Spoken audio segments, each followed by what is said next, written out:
Does your puppy bark in the crate? If so, I'm going to show you how to fix this issue. So dogs bark for a variety of reasons.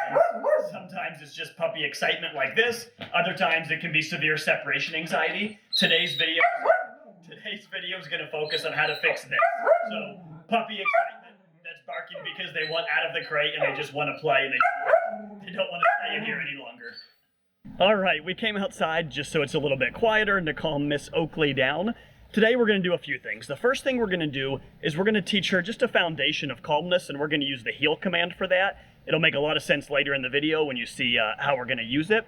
I'm going to go ahead and do that off camera right now, but just so you know, we have a video showing this exact process called A Puppy's First Walk. I'll link to it in the description if you're interested. After we get that foundation of heel, we're going to go inside and we're going to talk about how to acclimate her to the crate. So we want to make sure she knows the crate's not a bad thing, so we're going to do that. We're also going to teach some manners with the crate, so just calmness on the way in and out. And the last thing we're going to do is talk about corrections. What do we do when all else has failed and she won't stop barking? Hey, good girl. We're going to go ahead and get into that now, and we'll reconvene in a few minutes. All right, we are back in from our walk. We made a lot of progress. She is by no means proficient at heel, but she's a lot better than she was. We're going to use that as a calming technique in just a few minutes.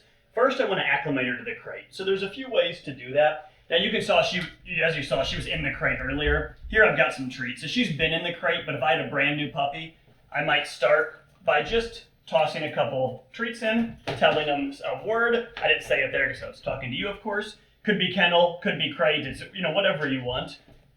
At our house, we use kennel. So now I'm going to go ahead and do it again. No, I want to stop that jumping. It's not the end of the world, but it's of course, get worse through time if we don't stop it. So I wanted to learn some sort of manners. No. So when it's in her hand, we don't want her eating it. Now I'm going to put it in and tell her kennel. Have her go in, and I would like to shut the door. Now notice I was too slow because I was focused on the camera there. I'm going to do this again. Hey, good girl. No. Kennel.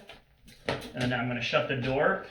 The reason I didn't stop her the last time is I don't want to fight with her. I could have pushed her back in and shut the door, but I was too slow, so I just chalked that up to my mistake. So I got her in the crate, and she did well going in. She was excited to get that treat. It's also important to get them out properly. So what I want to see is that when you open the door, and I guess I'm going to note here, I would never leave a dog unattended with a leash on like this. They could choke themselves really quickly. So I'd only do this if I was sitting right here with them. But I have her in the crate, door shut. When I open it, I want her to wait. So when I go to open it, she's likely to try to, rush out, of course, and that wasn't too bad. Free. That was much better than I expected. I have a feeling when we try that again in a minute, it's probably not going to be so good. Ready, girl? Hey. Ready? Kennel. Good girl. That time I didn't use a treat, and I didn't use it because it just wasn't needed. She's going in there fine. If I saw some fear issues out of her, if she was terrified of the crate, then I would use treats for a little bit longer. So now I'm going to go ahead and go to get her out again. I don't usually use a word here. I don't want to have to tell them wait or stay. I want to be able to open the door and she's polite. She's being suspiciously good. Free. What a good girl. So that's what I want to see. If we're not getting that, you know what? I'm going to take the leash off and see if that doesn't change her behavior a little bit. You ready, good girl? Hey, come here. Kennel. Oh. So she's looking for the treat. No. And that correction had nothing to do with the crate. That was for jumping on me. Come here, girl. You ready? Come here. Kennel. No. So we can do a few things here. One is we can use the leash to get past this issue. No. Or we can use another treat. Treats aren't a good long-term solution. They're okay in the moment here, to get some positive interactions with this crate. But no, we do want to make sure that long-term we don't need a treat to get her in the crate. Ready? Kennel.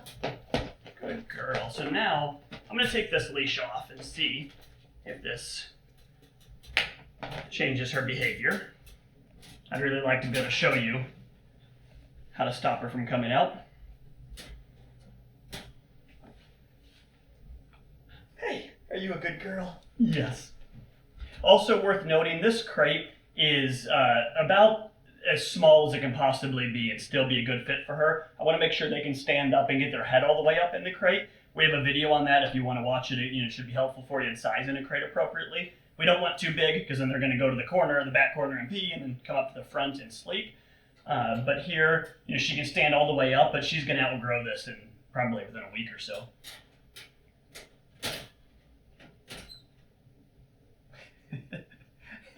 Free, you good girl. Yes, you did it.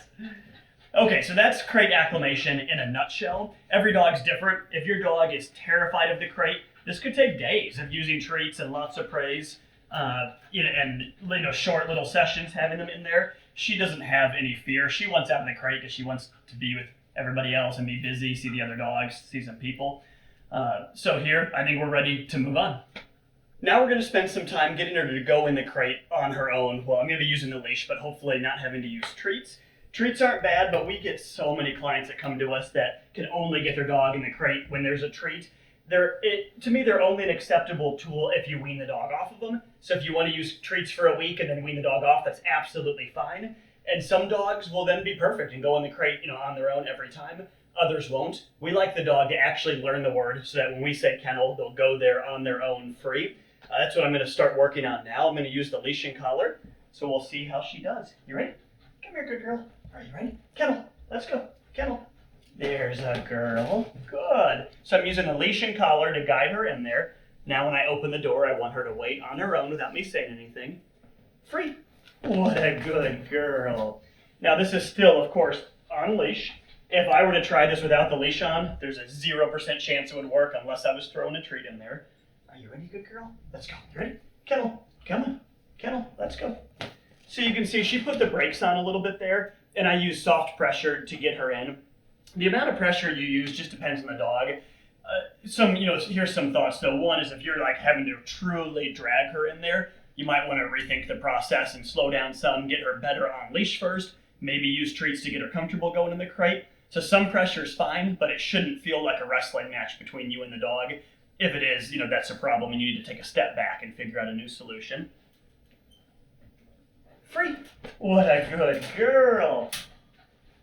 Through time, what I'd like to see is that I can just tell her kennel, no leash, no collar, she goes in. Not only is this convenient, but what we see is when a dog listens properly, they go in the crate well, they come out well, they're learning respect with the crate and they're also learning calmness. And what we see is this alone takes the barking from way up here down to a more manageable level. So simply doing this is going to lower the amount of barking you have because now they see the crate as a calm place rather than somewhere they're forced to go in and they can't wait to, push their way through the door. You ready, girl? One more. Let's go. You ready? Kennel. Good girl. Very good. What a good girl. And we can see for the moment she's much calmer in here than she was earlier. That's not going to last forever, of course. If we were to just unclip the leash and leave her right now, we've only been doing this 20 minutes or so between leash walking and this, she'd go right back to barking. We haven't fixed anything yet, but we're laying the groundwork to fix this issue. What a good girl. Free. Yes, you did it. What a good girl.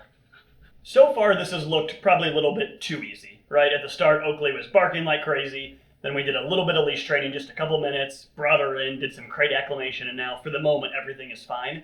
But like I mentioned a minute ago, this issue is not fixed, right? We're just laying some groundwork. So without a doubt, Oakley is still going to bark in the crate. It's just a question of when. So let's talk about what to do when she were to do that. You have a few different options, but our thought and what we believe is when a dog has been acclimated to the crate properly, and they don't have to go to the bathroom, they don't have severe separation anxiety, they're just a puppy who says, let me out, I don't want to be in here, I want to play right now, we need some sort of correction to establish to them, we don't like this behavior. So now the correction, it has to be appropriate for your dog, and we have a couple options. One is just a verbal no, and we could just say the dog's name, and tell them no, we generally make some eye contact there. When you do that, it has to be right for your dog. If you have an 8-week-old dog that's been in your house for an hour, I would not put him in the crate and then, you say no in a really stern voice if they bark. They haven't been acclimated. You haven't done any of this stuff. They haven't learned about the house yet. She is about 13 weeks old, somewhere in that time frame. She's much older than 8 weeks. And of course, she's not nervous about the crate. She understands what it is. So I'm comfortable giving some sort of correction. My no for her would be reasonably stern. If she was very timid, I would give a very kind of mellow no, still serious, but pretty calm. If she was a very pushy dog, it would be a sterner no. I'm not screaming like a maniac, but I want it to be stern enough that she knows I'm not happy. So that's the first thing we can do, is use a verbal no. If that works, great. The next thing you can do is give some sort of physical correction. Generally what we'll do is, if we told them, let's say I said no, I came in the room and I said, her name followed by no, and she looks at me and just keeps barking right at me, then I might decide to give a physical correction. What I would do there is just open up the crate, reach in, and could grab the scruff. I also have her collar on right now. Now, the collar is only on because we're training. I would not be gone out of sight for 2 or 3 minutes, with this collar on, because if you do, she could easily catch it on the cage and choke herself. So it's only on to make our training easier right now. But I could walk back to tell her no, open the crate door and give her a little tug and tell her no. For some dogs, that works wonders. You do that a few times and all of a sudden they're 1,000 times better. Doesn't work for every dog. So some dogs, you're going to reach in, give a tug and tell them no, and they're like fighting to get away from you and barking and trying to get their way through the door. If that's the case, to me, at that point, they're over a threshold, they're just way too excited, and you need to calm them down. That's what the leash and collar is for, and that's why we did the heel command. So, although she's being good right now, let's pretend she wasn't. Let's pretend she was barking like a maniac. I came around the corner, I told her no, she ignored me completely. So I opened the crate door, maybe I gave her a little tug and told her no, and she was, play biting my hand, growling, doing puppy stuff, and just would not calm down. At that point, what I would do is I'd clip the leash on, and I'd try to, of course, not let her get through the door without being invited. A lot of times what'll happen is, as soon as they see that leash go to their collar, they feel like they can sneak out right then. So here, I'm not going to fight with her. So if she were to start fighting with me, I would just shut the door right away. But she's doing great. Okay, free. So now, imagine she'd been crazy in the crate. I'm not going to get her out and praise her, right? That would be weird. That's the exact opposite of what I want. I would calm her down. So I'd let her out, and I would immediately tell her, heel. Now, as I mentioned a moment ago, we started the heel command, and she's doing well, considering we did it for 15 or 20 minutes. Oakley, heel. Good girl, heel. But she's not perfect at it yet. Good girl. So heel is a great calming technique. We've got other videos explaining why, but it teaches them focus. So she's calm right now, so that's why this is easy. If she wasn't calm, she'd probably be pulling different directions. She might be pulling ahead, and I'd be getting her back to the heel position. She might be pulling this way. But the idea is to get her walking nicely. And to me, it doesn't matter if this takes you 10 seconds or 2 or 3 minutes. But when I like her behavior, then, and this is an important part of the process, I'd take her back to the crate, kennel, and I'd put her in, and now we need to leave her in there, because what could happen is, if every single time they bark, you get them out and you heel them, if it starts to feel like a game, and then now you go do something else, the dog's gonna learn pretty quickly, they bark, you get them out, everything's fine, right, and they get to go play. So heel is a calming technique, but when you're done, they're right back in the crate, and they might start barking again, but if they do, they're gonna bark at a lower level. And what I mean by that, it could be just as loud, but a lower excitement level.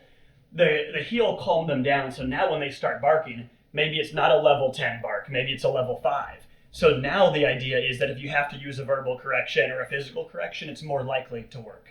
Every dog is different. Sometimes healing them just one session is enough for that day to calm them down to where they're good. Some dogs need 3 or 4 times. I might walk out of the room and she could start barking again. And then I have to come back in, I try telling her no, I try the physical correction, and I might have to resort to heel again. But after enough times, your dog will be calm to where they can hang out in the crate, and you can, of course, let them out on your terms rather than theirs. Oakley, no. No. Notice she sat down this time, and the reason she did that is it's because it's a submissive position. We haven't taught her what sit means, so right now she's doing that just because she's getting a little bit calmer in the moment. She's not fixed, but this is a huge step in the right direction. We get a lot of specific questions on how to crate train a puppy and how to stop them from barking, so we just figured we'd do a kind of informal Q&A here at the end, and we've got a list of questions we've been asked recently. One of the first ones is, should I put something in the crate for the dog? And the answer is absolutely yes. Without a doubt, they should have something good in there. It needs to be something they can't chew up easily and choke on. So if your puppy is causing trouble, you probably shouldn't have a dog bed and no plush toys. But having something like, a Kong filled with peanut butter or a Westpaw Topple, if they're not a power chewer, those are great, filled with something yummy to eat. Could be an antler, just, something appropriate for them. And you can also do things to make the crate more of a positive experience. So feeding them in their crate is absolutely acceptable. It's a really good thing to do. It's not necessary, but if your dog is scared or stressed of the crate, it can help quite a bit. The next question is, should I ignore my dog when he's barking in the crate? And absolutely no. And please, if you're still wondering that, rewatch this video. Don't ignore them. It's going to get worse. There's a chance they'll bark themselves out and stop, but it's a slim chance. We get clients every single day who have tried this method, and they've turned what we call a $50 problem into a $500 problem because they've ignored it for a long time. The dog has smashed their way out of the crate. They've developed all of these issues. So never ignore it. Stop it right away. Another similar question is, what do we do if our dog is whining in the crate? Should we correct that? And we treat whining and barking as two very different things. So barking is demanding. We stop that right away. A normal whine, we don't correct. So if your dog is just whimpering quietly in the crate, there's no way I'd correct them. If they're whining fairly loudly, I wouldn't correct. I would only go in and stop them if they're really projecting. And if you've heard your dog do this, you know what I mean. When they're almost like yelping. It's not quite a bark, but it's not just a little whimper. That I generally treat like a bark. But normal whining is just them kind of releasing some stress. And if you need to start, you can use obedience. So you could put them into a downstay. Obviously teach them that first, but put them in a downstay. Have them hold it for a while and the whining will pass. Another question is this realistic with a young puppy to get them to not bark in the crate? And absolutely yes, it is. Every dog is different. Some puppies never bark in the crate. So just because you have a puppy that's barking all the time right now doesn't mean that's normal, that it has to happen. Lots of puppies never bark, and the ones that do can be stopped. So I wouldn't have this excuse for age of like, hey, we cannot fix this because they're young. They don't have as much impulse control, but if you follow what we showed you in this video, they can learn not to bark in the crate very quickly. Another question is, what size should the crate be? We've got another full video on this, but what I would tell you is you don't want it too big because they're just gonna run to one side, go to the bathroom, and come back to the other side to sleep. And you don't want it too small because if it's too small, that's not fair to them. It's cruel if they can't stand all the way up, stretch out, and turn around. So you want it to be just big enough for that, but not big enough that they can throw a party in the corner and then come back up to the front. All right, now this one is a hard question and we get it a lot. How do I do this when I'm not home? Right? You have a job or you have somewhere to be. What we do is we believe in proactive training. So what I don't want you to do is start trying to address this issue on a Monday morning when you have a full work week. That's not realistic, right? That's not going to work. What I would suggest is you need to have time to work on this. So do not put the dog in the crate, leave for work, and then just be stressed or unhappy or nervous or scared or whatever. What I would do is work on this over the weekend or work on this in the evening or take a day off work, whatever you have to do.